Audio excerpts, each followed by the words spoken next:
పిల్లలు, మాయా తోటలో చిన్న చిలుక కథ విందామా? ఒక అందమైన గ్రామంలో ఒక మాయా తోట ఉండేది.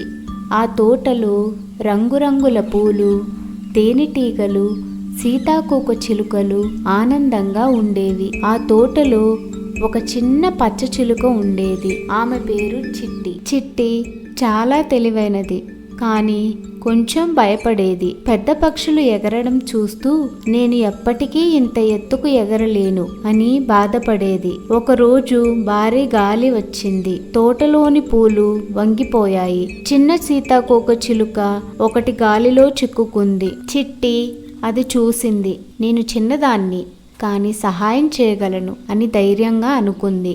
ఆమె తన చిన్న రెక్కలతో గాలిని ఎదుర్కొంటూ ఎగిరింది. చాలా కష్టపడి సీతాకోక చిలుకను ఒక పెద్ద ఆకు మీద కూర్చోపెట్టింది. సీతాకోక చిలుక నవ్వుతూ చెప్పింది, నీ రెక్కలు చిన్నవైనా నీ హృదయం చాలా పెద్దది. ఆ రోజు చిట్టికి ఒక విషయం అర్థమైంది. ఎత్తుకు ఎగరడం కాదు, మంచి పని చేయడం ముఖ్యమని. ఆ తరువాత చిట్టి ప్రతిరోజు ధైర్యంగా ఎగిరేది. తనపై నమ్మకం పెంచుకుంది. కథ నీతి: మనపై మనకు నమ్మకం ఉంటే మనం ఏ పనైనా చేయగలం.